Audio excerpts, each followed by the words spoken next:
Quería comunicar un poquito hoy algo que venimos hablando, pero creo que va a ser muy bueno poder profundizar en esta noche, que es entender algo que Seba también estaba comunicando ayer, cuál es el propósito eterno por el cual fuimos creados, que es la alabanza de la gloria del Señor.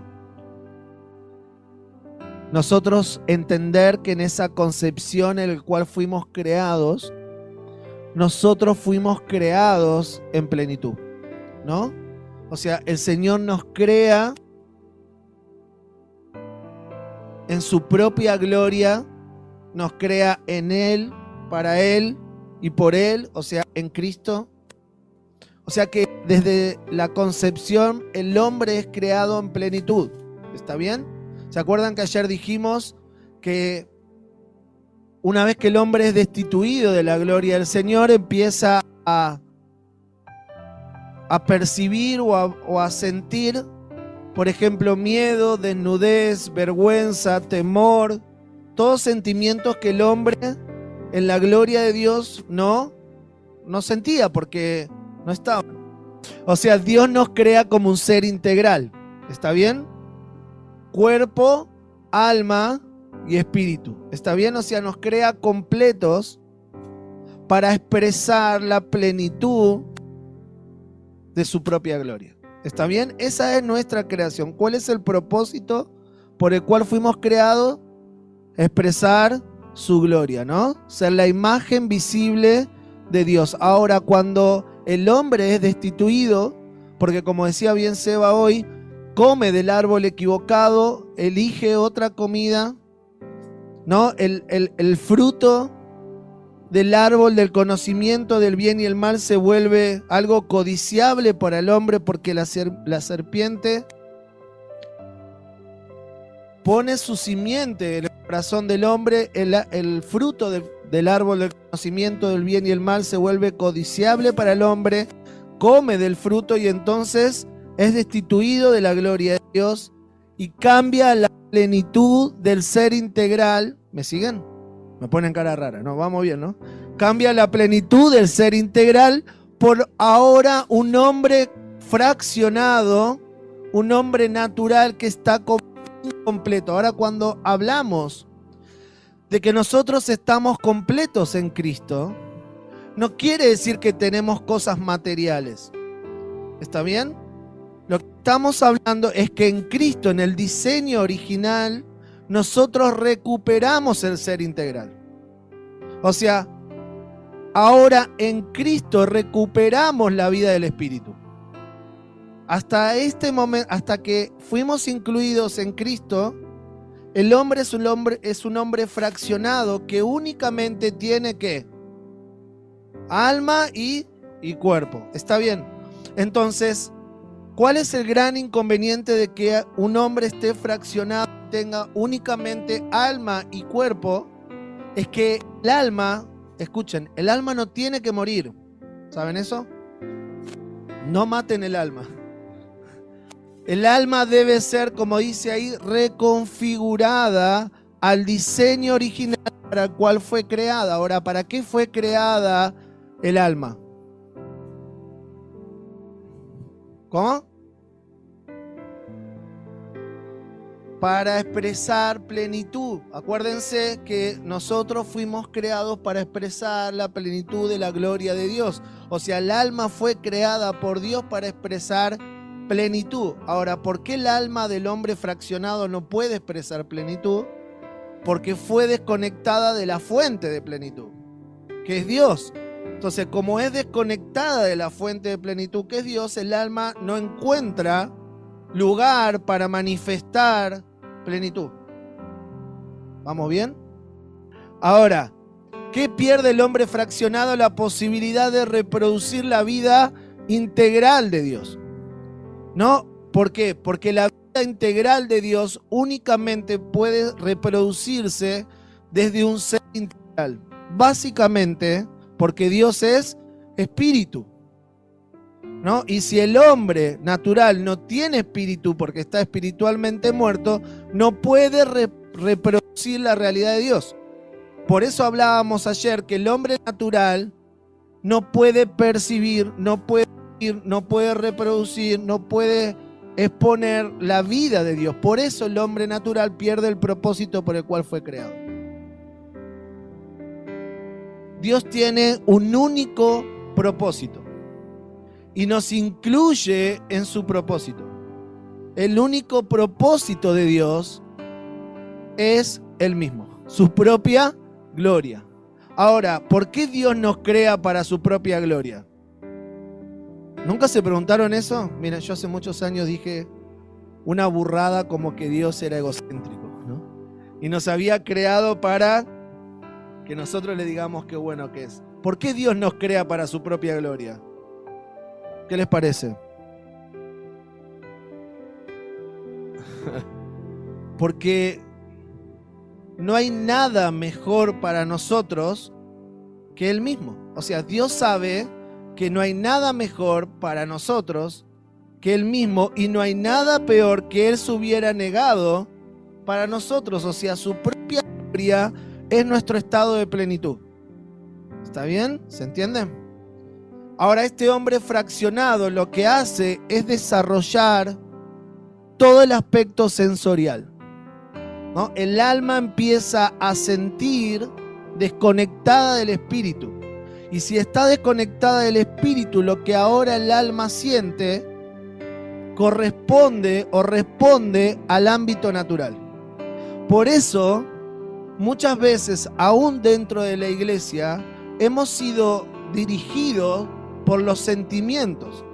Y muchos dijeron, bueno, no siento, en esta iglesia no se siente, me voy allá que se siente más. Y hemos entendido que Dios nos estaba tocando cuando llorábamos, cuando temblábamos, cuando nos reíamos o cuando nos caíamos, porque estábamos percibiéndolo desde el ámbito sensorial. ¿Está bien? Ahora, lo sensorial del alma es completamente fluctuante. O sea, vos te levantás un día completamente feliz, ¿no? Y a los 5 minutos te cruzás con tu suegra y ya se te arruinó el día. No, pero digo, ¿podemos acaso controlar las circunstancias para que nuestra alma pueda sentirse feliz? Podemos tener alguna sensación de felicidad o de tranquilidad o de paz, pero eso es automáticamente, ¿no? Imagínense en todas las iglesias que en el 2020 estaban diciendo, orando a los hermanos y diciéndole, este va a ser el mejor año de tu vida. El 1 de marzo de 2020 fue la pandemia. Imagínate eso. Y se va el hermano a la casa diciendo, este año se va a cumplir todos mis sueños, todos mis planes. El pastor me oró y me dijo que viene el mejor año de mi vida, gloria a Dios. Y al otro día, ¿qué pasó? Pandemia, chao, cerraron todos los negocios, no podés viajar a ningún lado, tenés que usar barbijo. ¿Y a dónde está el mejor año de mi vida? Porque no podemos basar nuestra creencia en los sentimientos, ni en las cosas naturales, porque todo lo que no se puede, si hay una parte que no podemos controlar, todo se vuelve incontrolable. O sea, no sabemos qué va a suceder mañana. Los sentimientos y las circunstancias terrenales son completamente fluctuantes. Hay algo, únicamente una cosa que es inconmovible, que es uno de los atributos de Dios. Dios no cambia porque no puede cambiar, porque es inconmovible. Entonces, todo lo que forma parte de Dios está en un ámbito que no puede cambiar. Por eso, si Dios promete algo, no lo puede cambiar porque es inconmovible. ¿Está bien? Por eso el alma pierde la capacidad de disfrutar de lo espiritual. Ahora, cuando somos reconfigurados al propósito eterno para el cual fuimos creados, que es la alabanza de la gloria de Dios, nuestra alma es llevado al origen, al inicio. ¿Está bien? Y ahora yo lo que necesito es que mi alma empiece a absorber y a ver y a responder no a las cosas sensoriales de este mundo, sino a las verdades eternas, espirituales. O sea, que mi alma empiece a contemplar la realidad espiritual. Como decíamos, que lo consumado en lo eterno empieza a estar consumado en mi alma. Y eso es un proceso de conocimiento. ¿Vamos bien? ¿Seguro? Bueno, 1 Corintios 15:45 dice: así también está escrito, el primer hombre Adán fue hecho, ¿qué? Alma viviente. O sea, nuestra alma en Adán empezó a tener vida propia. Pero dice, el último Adán, que es Cristo, espíritu que da vida. U otra versión dice espíritu vivificante. O sea, el primer Adán fue hecho alma. O sea, la vida estaba gobernada por el alma. Pero en Cristo es el espíritu que da vida.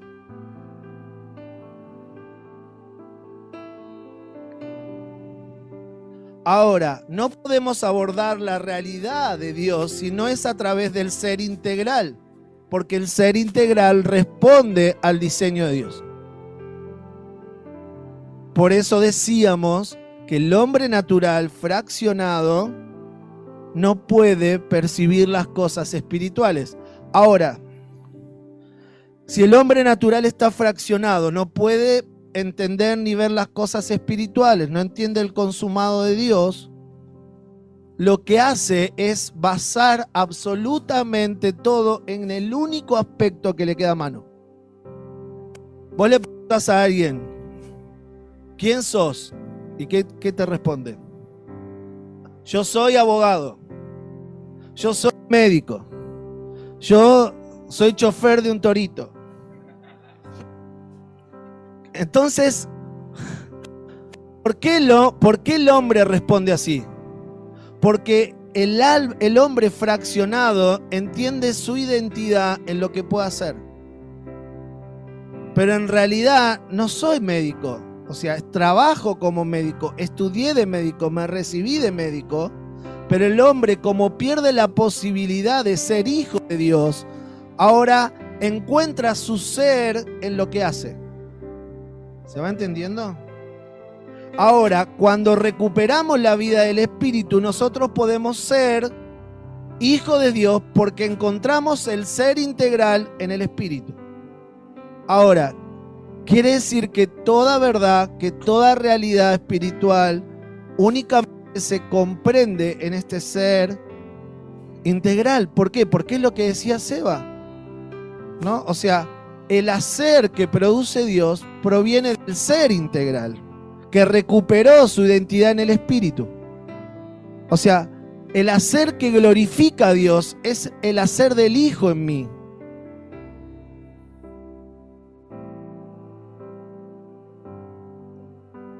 Obviamente que para cuando este ser fraccionado que aún no ha sido reconfigurado y que está basado en lo que puede hacer, está buscando hacer cosas para Dios, ¿no? Como hablábamos, o como decía Seba, no puede ser, entonces la forma que se relaciona con Dios es intentando hacer cosas para Dios.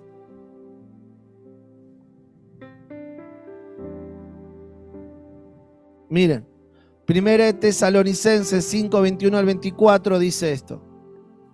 Antes bien, examinadlo todo cuidadosamente, retened lo bueno, absténganse de toda clase de mal, y que el mismo Dios de paz os santifique por completo, y que todo vuestro ser, está hablando del ser integral, espíritu, alma y cuerpo, sea preservado irreprensible para la venida de nuestro Señor Jesucristo.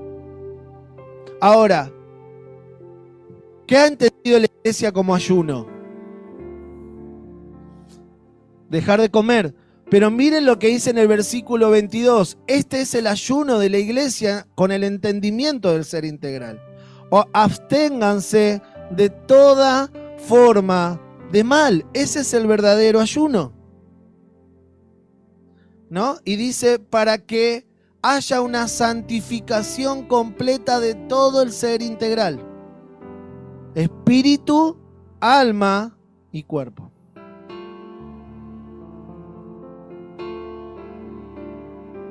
Y yo daba este ejemplo que tal vez los pueda ayudar un poco. ¿Cuántos han vendido un celular?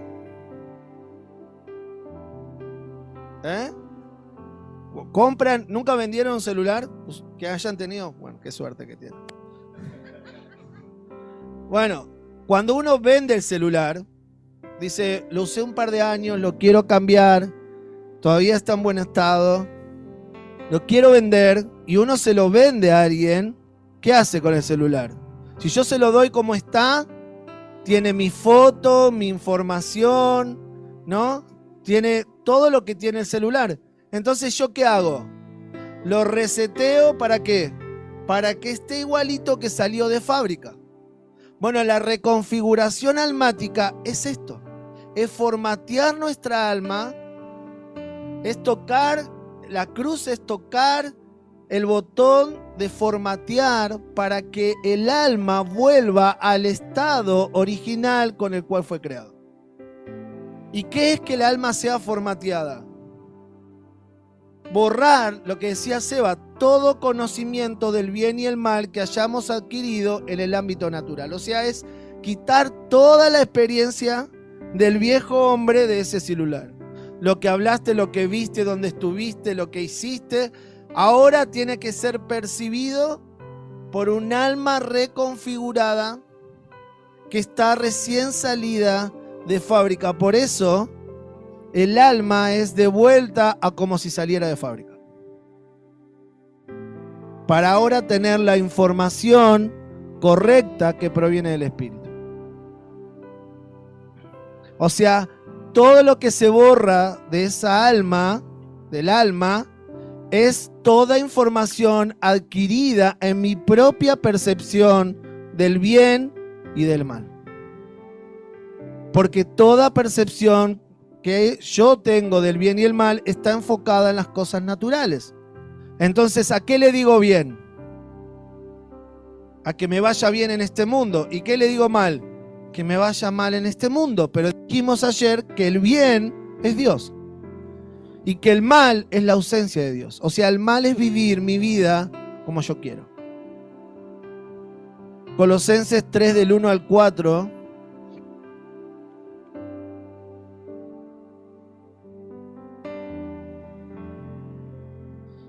Dice, si habéis pues resucitado con Cristo, buscad las cosas de arriba, donde Cristo está sentado a la diestra de Dios.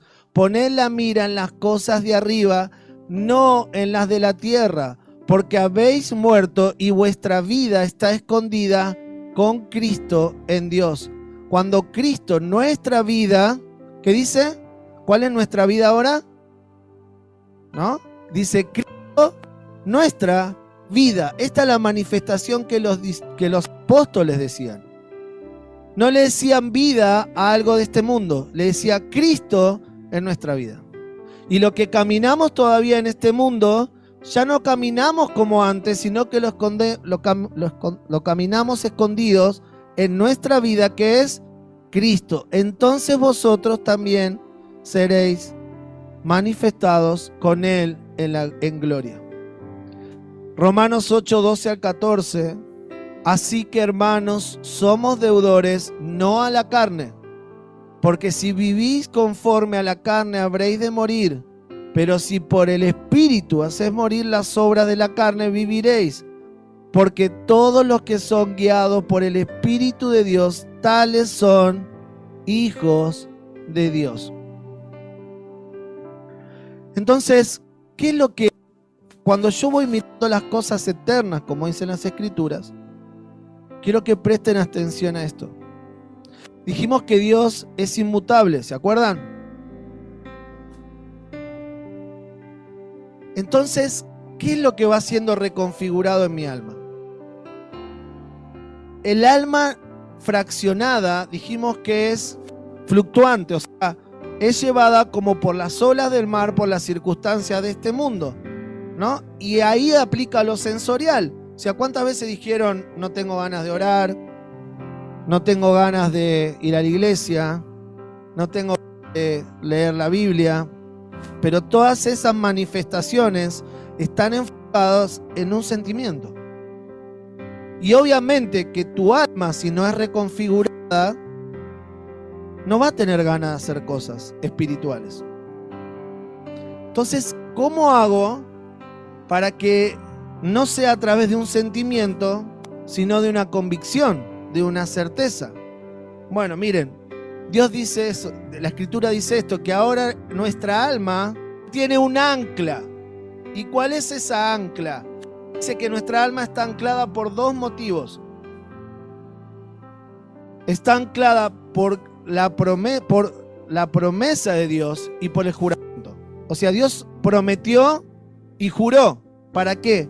Para que nuestra alma ahora tenga dos motivos por el cual puede estar anclada. Y si mi alma está anclada a la verdad, a la promesa y al juramento, entonces ahora mi alma no fluctúa de acuerdo a las circunstancias, sino que se va quedando estable a la realidad eterna. ¿Cuántos fluctúan? Nadie se anima. A medida que vamos teniendo un proceso de conocimiento y nuestra alma es reconfigurada a la verdad, empieza a estar más firme en las verdades de Dios o en la verdad de Dios. Y por lo tanto ya no fluctúo. Algunos dicen, me levanto a la mañana y digo, me quiero ir a las naciones, entregarle mi vida al Señor, todo es tuyo, pero a la tarde le digo, no, Señor, pero tampoco tanto. Quiero ser pastor, ir a las naciones y después frío no voy a la iglesia, ¿no? O sea, esa es una fluctuación, ¿no? No, quiero orar y escuchar a Dios y después al rato, bueno, ¿qué ora el pastor por mí? Para algo le pagan. Pero esa es una fluctuación que se produce en nosotros porque en realidad hay una intención basada en un sentimiento. Muchos vienen y dicen, quiero servir a Dios. Quiero darle mi vida a Dios. Pero sostener eso no tiene que ver con un sentimiento, sino que tiene que ver con una convicción, con una certeza y una convicción que no es sentimental, ¿no? Y nos ha pasado un montón de gente que viene y te dice, yo quiero, pastor, cuente conmigo, y un montón te dice, y después decís, ¿dónde está? No vino. Porque tiene que ver con una declaración almática y no con una convicción espiritual. La iglesia, para madurar, tiene que abandonar lo sensorial y crecer, ¿no?, en la convicción espiritual. Lucas 8, del 22 al 25, dice, un día Jesús entró en una barca con sus discípulos y les dijo, vamos al otro lado. Partieron pues y mientras cruzaban el lago Jesús se durmió. En esto se desató una fuerte tormenta sobre el lago y la barca empezó a llenarse de agua y corrían peligro de hundirse. Entonces fueron a despertar a Jesús diciéndole, Maestro, Maestro, nos estamos hundiendo. Parece nuestra oración en el taxi del otro. Decíamos, Maestro, Maestro, estamos a punto de morir. Maestro, Maestro, nos estamos hundiendo. Jesús se levantó y dio una orden al viento y a las olas y todo se calmó y quedó tranquilo. Después le dijo a sus discípulos, ¿qué pasó con su fe? Pero ellos, asustados y admirados, se preguntaban unos a otros, ¿quién es este? O sea, fíjense la fluctuación de la conversación que le dicen maestro, pero después no saben quién es.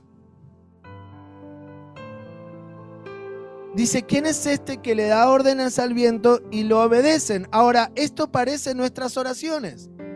Porque muchas veces le decimos, Señor, amamos tu voluntad, tú eres soberano. Y después cuando pasa una circunstancia le decimos, Señor, ¿qué me está pasando? Dígame si no hay una fluctuación en nuestro conocimiento y en nuestras declaraciones. Si Dios es Dios y creo que Dios es soberano y abrazo su voluntad y amo la voluntad del Señor, no puedo estar preguntándome qué es lo que está pasando. Porque sé que todo en Cristo opera para su gloria. O sea, ¿cómo lo que dice la Escritura, que todas las cosas operan para bien a los que aman al Señor, se convierte en una realidad para nosotros? Si entendemos lo que es el bien. ¿Qué es el bien para nosotros? Lo vimos ayer. El conocimiento, el bien supremo es el conocimiento de la persona de Cristo, Pablo dice, ¿no? Ahora, entonces el bien no es que la circunstancia se resuelva como yo estoy esperando. Entonces el bien es que yo en la circunstancia pueda conocer más de Cristo. Como habló hoy Seba de Job. ¿Lo que le pasó a Job fue bueno o malo? Sí, porque no son Job. ¿No? Es fácil decirle. Yo una vez, miren, voy a contar una historia. Una vez me quebré en una moto la clavícula.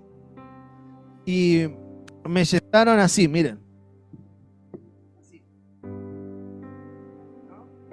Entonces yo iba a la iglesia y todos me decían, todas las cosas a los que aman a Dios ayudan para bien. Y yo decía, no podía ni aplaudir. Imagínense que no podía aplaudir menos otras cosas, ¿no? Entonces, digo, ¿cuál era el bien de esa circunstancia que yo estaba atravesando? ¿Saben cuál fue el bien?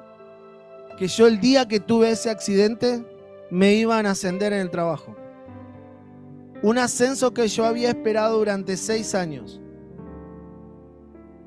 Y ustedes dicen, ¿cuál es el bien? ¿Que saben cuál era mi oración al Señor? Les estoy hablando hace unos 15, 18 años atrás. Mi oración era, Señor, yo quiero ese ascenso porque yo me lo merezco, porque yo trabajé duro, porque yo llegué temprano, porque yo hice lo que tenía que hacer. Señor, me merezco ese ascenso. ¿Y saben lo que aprendí en ese día? Que soy débil y que sin Dios no puedo nada. Y que no es por lo que yo pueda merecer, es por lo que Dios disponga en su perfecta voluntad. Ahora, ¿fue bueno o malo para mí? Porque no fueron yo. Para Job fue bueno o malo. Job había oído de oído, pero ahora estaba viendo. Fue bueno, pero se te tiene que morir tu familia, perder todas tus posiciones, quedar enfermo lleno de llagas. O sea, amamos lo bueno de Dios, pero no queremos pagar el proceso para el conocimiento de lo bueno de Dios.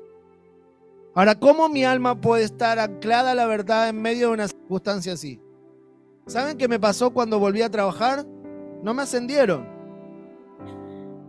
Pero ¿sabe qué hacía yo? Gracias, Señor, por un día más de vida, poder ir a trabajar. Gracias por este trabajo. Gracias, Señor, por todos los clientes que me insultan todos los días en el trabajo. Daba gracias por tener la capacidad y la salud y el trabajo. Y al poco tiempo me ascendieron. ¿Y saben qué entendí? Que no fue por lo que yo podía hacer. Es su gracia.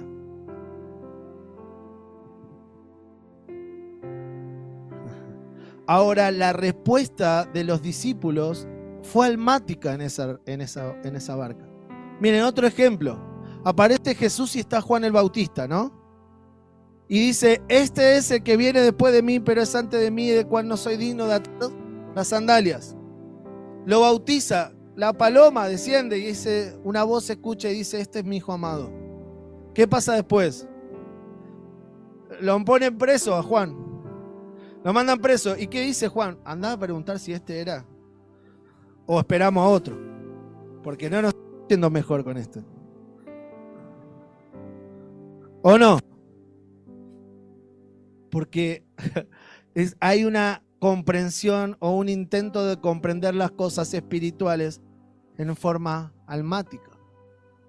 Muchos de los que vienen generalmente cuando van a Real o algo, dicen, ¿saben que empecé a ir a la iglesia y ahora me va todo mal? Gloria a Dios, ¿no? Porque los procesos nos dan un conocimiento y una madurez para que nuestra alma pueda estar anclada a la verdad. Un mayor conocimiento no quita las tormentas, sino que me enseñan a atravesar las tormentas con paz. ¿Está bien? Por eso nuestra fe no puede estar determinada por las emociones. Jeremías 17:9 dice: nada es tan engañoso y perverso como el corazón del hombre. ¿Quién es capaz de comprenderlo? O sea, imagínense si nuestra fe está enfocada o cimentada en nuestro propio corazón.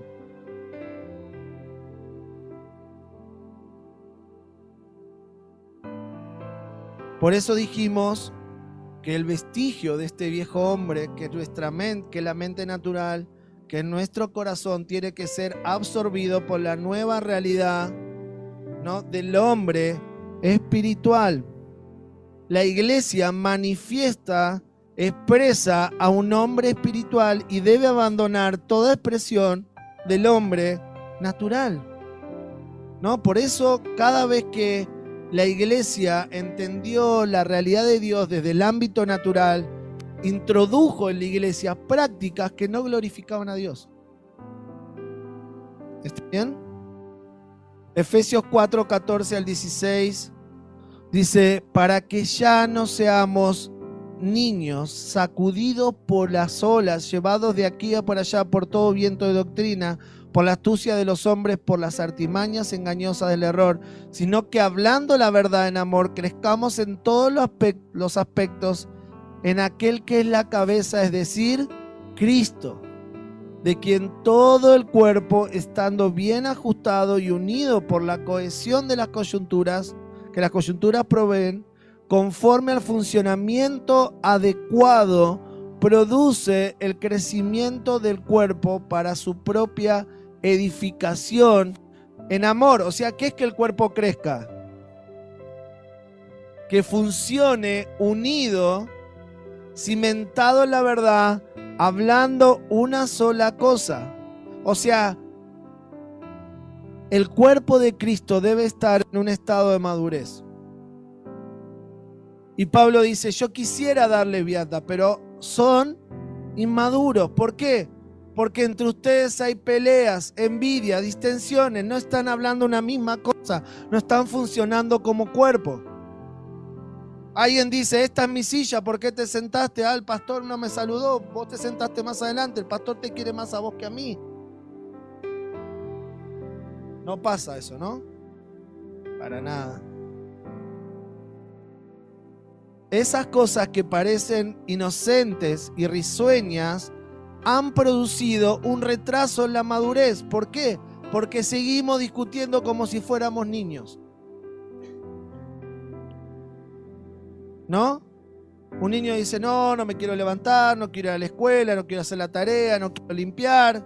Bueno, algunos, aunque no somos niños o no son niños, siguen funcionando como niños, en vez de expresar la madurez del entendimiento que está produciendo Cristo en nosotros. Ahora, imagínense que alguien tiene miedo a morir. ¿Alguien tiene miedo a morir? No. El que no tenga miedo a morir, súbase a un torito, ¿no? O sea, apuro. Ahora, ¿cuándo es liberado del miedo a morir? ¿Cuándo? Cuando es expuesto a la realidad interna y entiende que la muerte no es dejar de respirar, que la muerte es la ausencia de la vida y que si está en Cristo no va a morir jamás.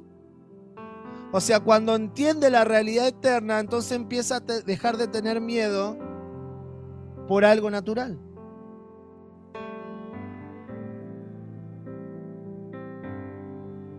Una persona que está pasando un proceso económico y ese proceso está produciendo sentimiento de afán, de preocupación, de enojo. ¿Cuándo ese proceso termina?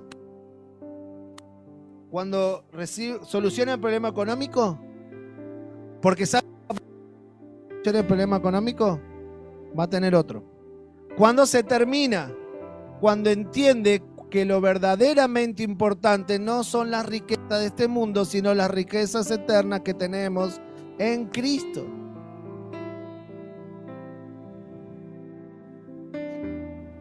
Cuando deja de entender que no está siendo gobernado por las cosas de este mundo, sino que pertenece a un reino eterno en donde puede disfrutar todas las riquezas de la gloria y de la gracia, que ya fue bendecido con toda bendición espiritual en Cristo, que ya puede disfrutar del siglo venidero en este siglo, ser ciudadano del cielo, disfrutar de las riquezas, que ahora es amado, perdonado, justificado, salvado, rescatado, redimido en Cristo. Y que todo eso ya es una realidad consumada. Pero eso únicamente se percibe cuando el ser integral ya fue consumado con la vida del Espíritu. Porque todo lo que hablamos no lo podemos ver con los ojos naturales. Ahora, ¿por qué la iglesia está esperando que Dios haga algo? Porque está mirando con los ojos naturales. ¿Por qué la iglesia se siente pobre? Porque no está viendo las riquezas espirituales en Cristo. ¿Por qué la iglesia no se siente bendecida? Porque no está viendo las bendiciones celestiales que ya no fueron concedidas en Cristo. ¿Por qué alguien puede no sentirse no amado? Porque todavía no entiende que fue incluido en el amado y que ahora junto a todos los santos podemos comprobar lo ancho, lo alto, lo profundo del amor de Dios en Cristo. Ahora, cuando vos vas comprendiendo las certezas espirituales, dejás de ver sentimientos. Ser amado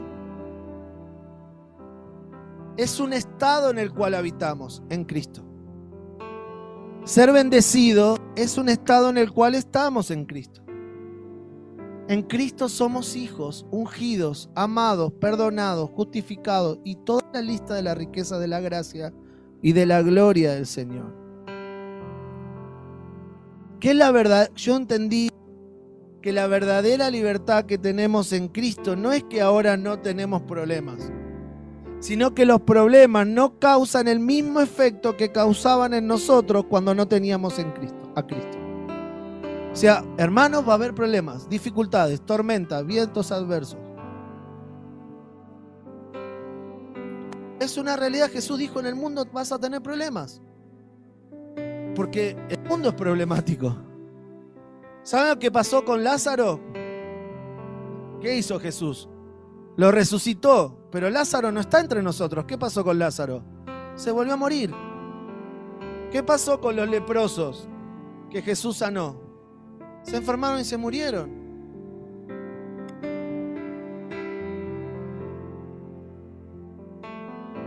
La iglesia, cuando está entendiendo el bien como la solución de las cosas terrenales, no entiende que la verdadera libertad es que si yo ahora me muero, para mí es una ganancia. Y que no hay forma en que yo pueda ser empobrecido porque yo ya fui enriquecido con bendiciones espirituales en Cristo. Que yo no puedo ser esclavizado por este mundo porque fui liberado con una verdadera libertad en Cristo. Esa es la realidad en cual habito. Y en eso nos gozamos. Que si ahora perdiéramos nuestra vida natural, nuestra vida está garantizada en Cristo. Ese es nuestro bien, pero eso no puede ser comprendido por nuestra alma a menos que veamos la realidad espiritual de todo lo que fue consumado en la cruz. Miren, 2 Corintios 10, 4 al 5.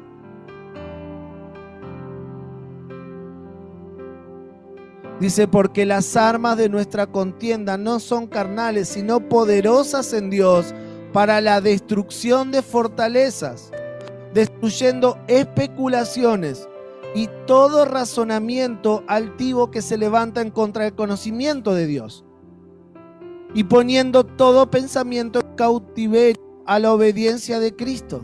O sea, hay pensamientos que van a venir a tu mente, no son discutibles, que no te tenés que poner a discutir, ni siquiera te tenés que poner a hablar con ellos. Los tenés que llevar cautivos a la obediencia de Cristo, a la realidad de Cristo.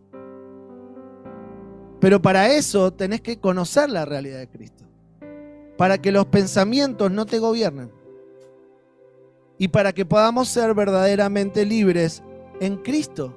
Es llevar, digo, ¿cuál es la realidad de Cristo de lo que estoy pensando, no? Tengo que evaluar si el pensamiento, algo que decía Seba, una pregunta que ha hecho mucho daño en la iglesia fue: ¿puedo hacer esto o puedo no hacer? ¿No? ¿Qué es lo que puedo hacer? Entonces, como decía Seba, venían los adolescentes: pastor, ¿puedo ir a bailar? Nos cansamos de tratar de responder si se pueden hacer un tatuaje o no. Pastor, ¿no podemos hacer un tatuaje? ¿Sabes cuál es la respuesta? Sí podés. ¿Puedo ir a bailar? Sí podés. Porque todo te es lícito. Yo no voy a ir a perseguir a alguien para que no se haga un tatuaje. Porque la pregunta está mal. Un hijo de Dios que está entendiendo las realidades eternas no pregunta qué puedo hacer. Porque lo que dice la Escritura es: todo te es lícito, pero no todo conviene, no todo edifica. Entonces la pregunta sería: ¿lo que estoy a hacer edifica a Cristo o no edifica a Cristo? Lo puedo hacer, pero ¿edifica o no edifica? ¿Conviene o no conviene? O sea, ¿glorifica a Dios o no glorifica a Dios? Porque esa es nuestra nueva medida sobre el cual tiene que ser evaluadas las cosas. ¿Podés criticar a tu vecina? Sí. ¿Podés criticar a la hermana de la iglesia? Sí, podés. Ahora, ¿edifica o no edifica? ¿Produce crecimiento o produce un atraso? ¿Forma la vida de Cristo en vos o no la forma? Ahora, si vos estás siendo absorbido por lo único deseo que tenemos ahora, que es el pleno conocimiento de la persona de Cristo, la pregunta es: ¿esto me produce más conocimiento de la persona de Cristo? ¿O es un sentimiento que me alimenta el alma?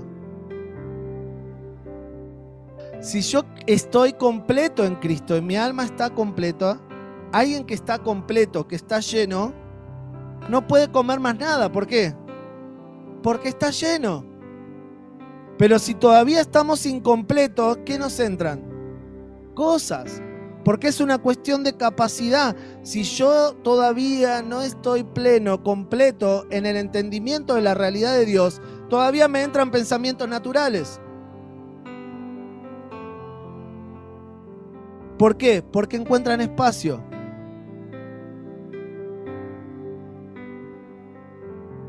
Miren, Juan 16, 33 dice: estas cosas os he hablado para que en mí tengan paz. En el mundo vas a tener tribulación, pero confiad, yo he vencido el mundo. Ahora, ¿cuál es la victoria de Cristo sobre el mundo? La cruz. ¿Qué produjo la cruz? Que ahora todas las circunstancias de este mundo no te gobiernan. No determinan tu identidad.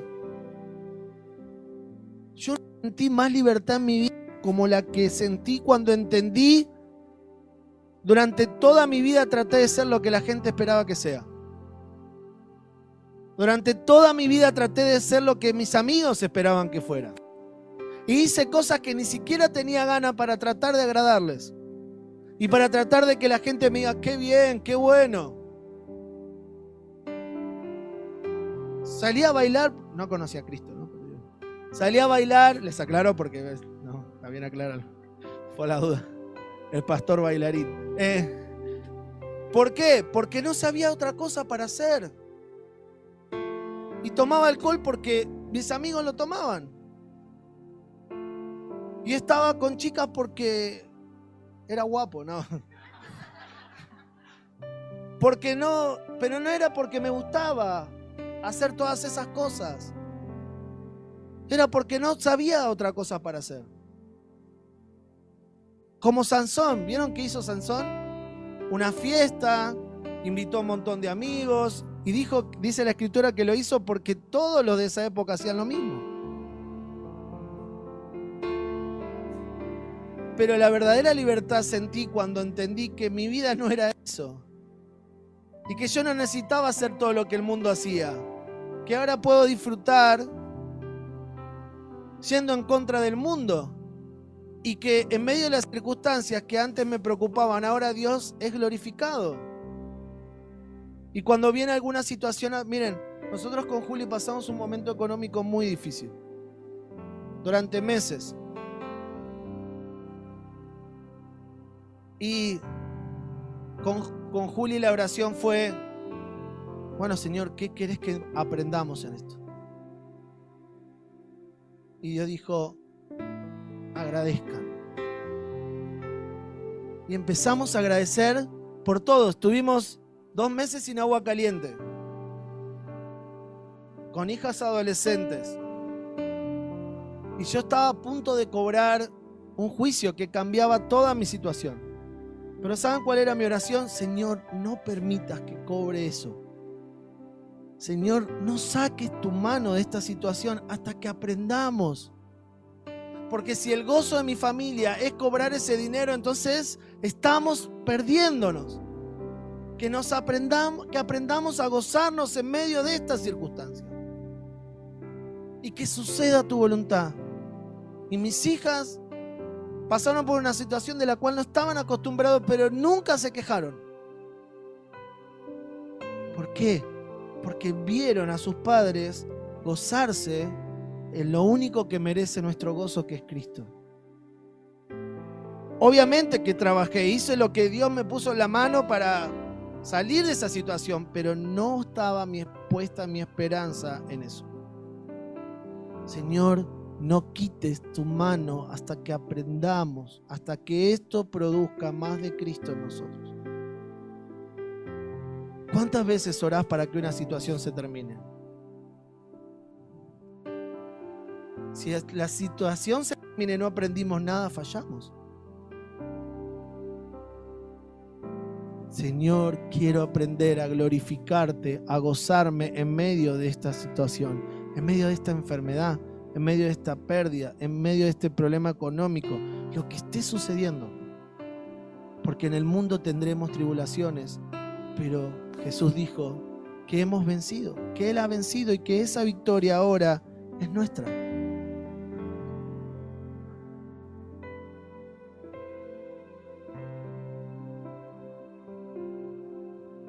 Hay un término en la escritura que es Selah. Está en los Salmos. ¿Lo conocen? Selah es adoración contemplativa. Es aprender a adorar al Señor por contemplarlo a Él. Cuando mi alma lo contempla, puede adorar al Señor en paz. Cuando mi alma conoce al Señor, queda en un estado de suspensión, en un estado contemplativo, en un estado de relajación. Y ni siquiera necesitamos entender qué está haciendo el Señor, sino que estamos confiados, contemplando su voluntad, su hermosura.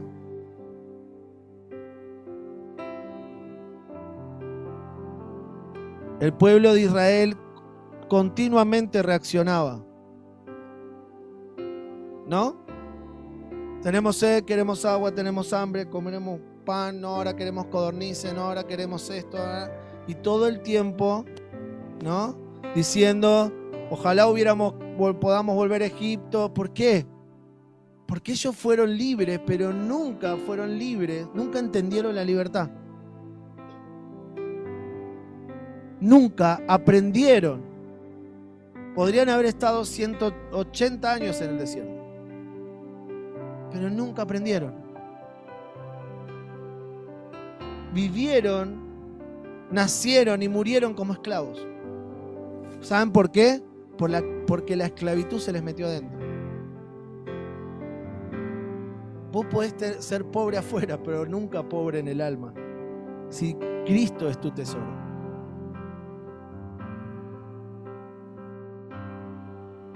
Miren lo que dice Eclesiastés 7, 13 al 14. Miren qué bueno esto, me encanta. Le vamos a dar una vuelta de rosca más. A ver si aguantamos. Dice: contempla las obras de Dios. ¿Quién puede enderezar lo que Él ha torcido? Cuando te vengan buenos tiempos, disfrútalos. Pero cuando te lleguen los malos, piensa que uno y otros son obra de Dios, y que nadie sabe con qué habrá de encontrarse después. Ahora, esto abre un panorama un poquito más amplio, porque nos es conocido escuchar que en medio de las tribulaciones tenemos que disfrutar a Dios, y que en medio de las escasez tenemos que disfrutar a Dios, pero en medio de la abundancia también. Porque si te están yendo bien las cosas, ¿qué tenés que disfrutar? No que las cosas te están yendo bien, sino que Dios sigue siendo tu tesoro. Por eso la abundancia, la abundancia para un hijo de Dios no es un problema. El problema es que la abundancia se convierta en el Dios. Uno dice: no, Señor, no quiero tener nada porque a ver si no, y porque entonces, ¿no? El dinero no es un problema. El problema es que el dinero se convierta en un Dios para nosotros. Si tenés, Pablo dice: he aprendido a gozarme, ¿qué? En abundancia y en escasez. Pablo tuvo abundancia, pero su gozo fue Dios. Y Pablo tuvo escasez, pero su gozo fue Dios. ¿Qué quiere decir? Que más allá que la circunstancia terrenal cambiaba, el gozo de Pablo era inmutable. No cambiaba. Había mucho, el gozo era Dios. Había poco, el gozo era Dios. Había salud, el gozo era Dios. Había enfermedad, el gozo era Dios. Miren, con esto voy terminando. Hebreos 6, 18 al 20. Dice: a fin de que por dos cosas inmutables, en las cuales es imposible que Dios mienta. Miren, las que hemos buscado refugio, para que los que hemos buscado refugio seamos grandemente animados para asirnos de la esperanza puesta delante de nosotros, la cual tenemos como ancla del alma, una esperanza segura y firme que penetra hasta detrás del velo, donde Jesús entró por nosotros como precursor, hecho según el orden de Melquisedec, sumo sacerdote para siempre. En el versículo anterior, el 18, leanlo después, dice que la promesa, y Dios no hallando a alguien mayor que Él, jura por Él mismo, ¿no? O sea, hay estas dos cosas de las cuales está hablando: en la promesa y el juramento. Ahora, ¿cuál es la promesa?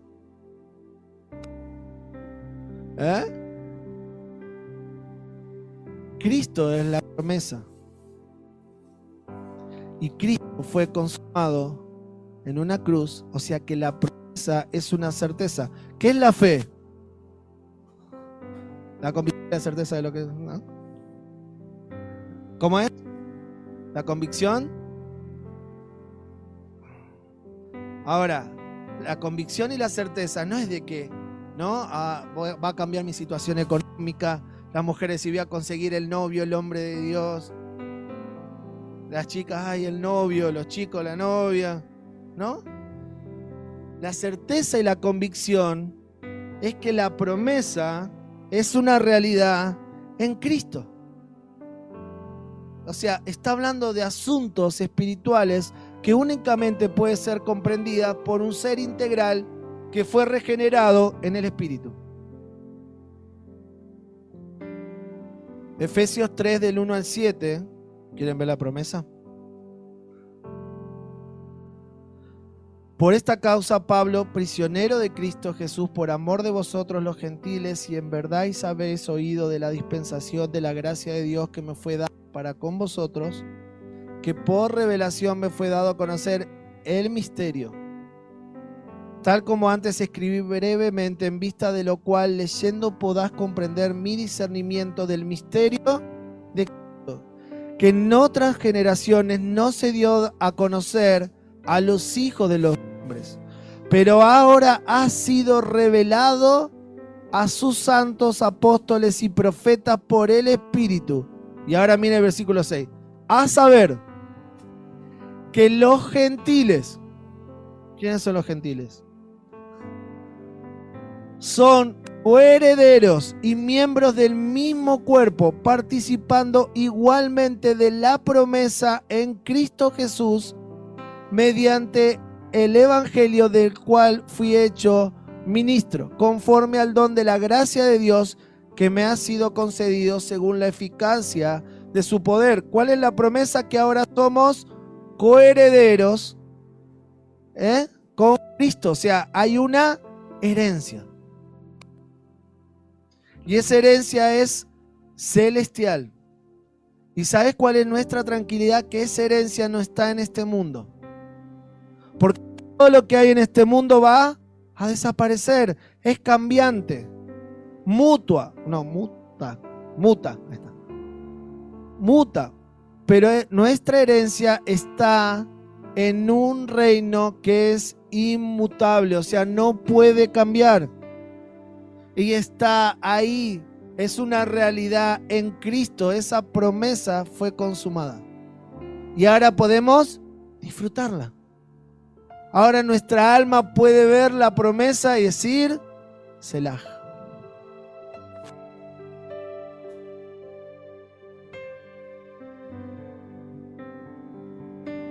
¿Saben lo que fue el misterio? Me gusta el término de velado.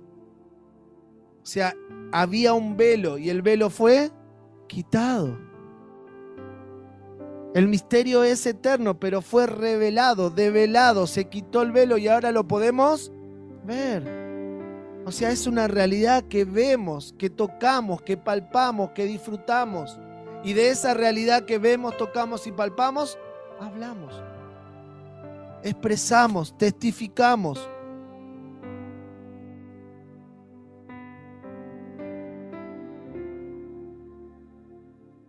Efesios 3, 17 al 19 dice, de manera que Cristo more por la fe en vuestros corazones y que arraigados y cimentados en el amor sean capaces de comprender junto a todos los santos, porque es hasta que todos lleguemos. ¿Cuál es la visión de la iglesia?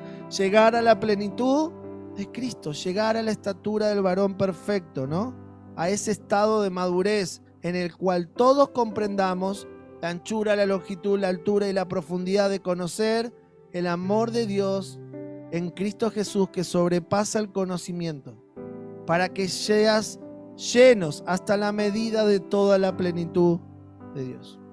Ahora, ¿ustedes piensan que realmente esto puede ser comprendido por un hombre fraccionado? Todo lo que hablamos está en un reino espiritual. Si no hay una reconfiguración almática al ser integral, una regeneración del espíritu, todo esto está velado. Dice la Escritura que algunos leen el Antiguo Testamento y todavía tienen un velo. ¿Por qué? Porque no hay vida espiritual. O sea, la iglesia no puede hablar de algo que no ve. Por eso la iglesia debe traer el hombre espiritual. Este hombre integral que recupera el espíritu y entonces ve las cosas eternas y las comunica, las expresa. Para que no estemos hablando de algo que no vemos. ¿Saben por qué? Porque lo que no veo me lo invento. Y empezamos a meter, ¿no? Cositas que nos parecen que están buenas.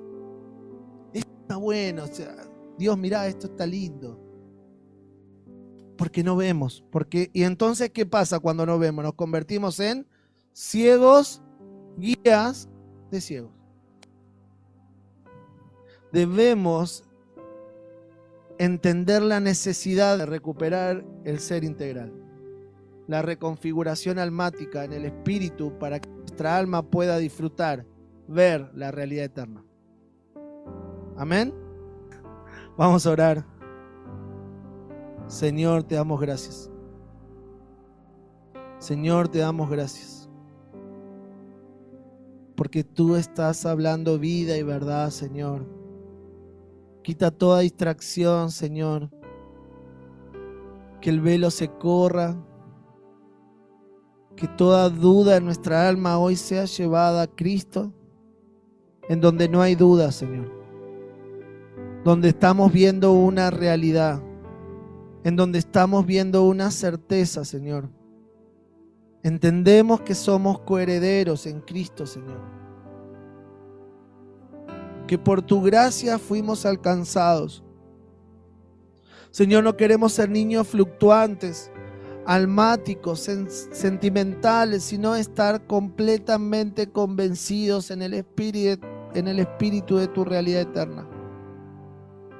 Que podamos, Señor, contemplar tu hermosura y disfrutar, adorar. Que nuestra alma, Señor, disfrute del consumado de la cruz. Y lo que fue consumado en la eternidad sea consumado en nosotros, para que podamos disfrutar de la realidad eterna. Señor, que podamos crecer en todo el conocimiento.